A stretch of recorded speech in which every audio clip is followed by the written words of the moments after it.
Histoire du soir, bonsoir et bienvenue dans ce 17e jour de notre calendrier de l'Avent vidéo.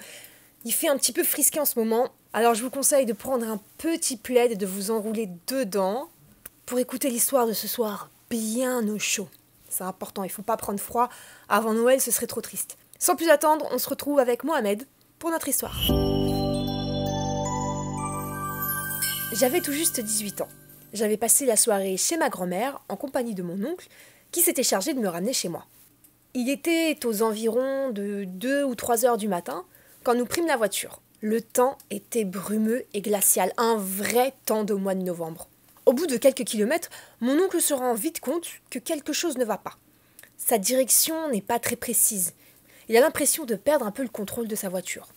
Il décide de s'arrêter. Un des pneus nous a lâchés, mais nous n'avons pas de cric. Nous reprenons la route à petite allure avec le pneu crevé. Nous arrivons dans un endroit un peu vague avec des tas de briques. C'est la Providence qui les a mis sur notre route. Nous nous arrêtons et les utilisons pour surélever le véhicule afin de pouvoir changer la roue. La technique fonctionne à merveille. Je retire les boulons pendant que mon oncle cherche la roue de secours dans le coffre. C'est à ce moment-là que deux mecs sortis de nulle part, peut-être des buissons, débarquent, nous regardent et se mettent à vouloir démonter une des roues de la voiture de mon oncle. Celui-ci, totalement stupéfait, leur demande « Mais qu'est-ce que vous foutez ?» L'un des mecs en face lui répond « Bah, c'est pas ce que vous faites ?» Mon oncle, un peu vénère, leur lâche « Bah non, je répare juste une roue avec mon neveu.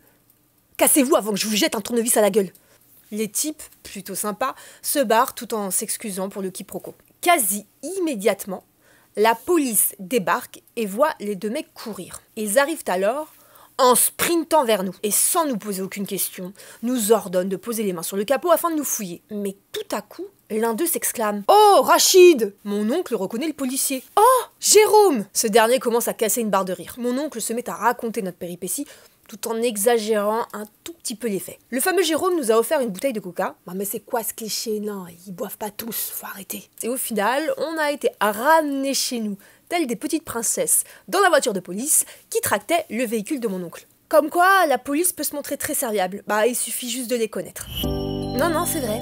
Parce que moi, j'ai la même anecdote à peu de choses près. Et on était deux filles. La voiture, elle était embourbée dans un champ. Ils sont venus, ils nous ont posé des questions. Et ils nous ont dit, si dans une heure vous êtes encore là, on viendra vous aider.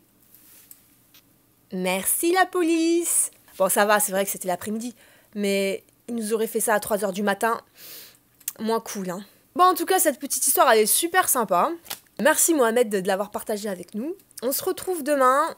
En attendant, on n'oublie pas notre traditionnel chocolat. Un petit poisson comme mon signe astrologique, c'est trop mignon. On se retrouve demain en forme et à fond pour la nouvelle histoire. En attendant, je vous fais des gros bisous. Ciao!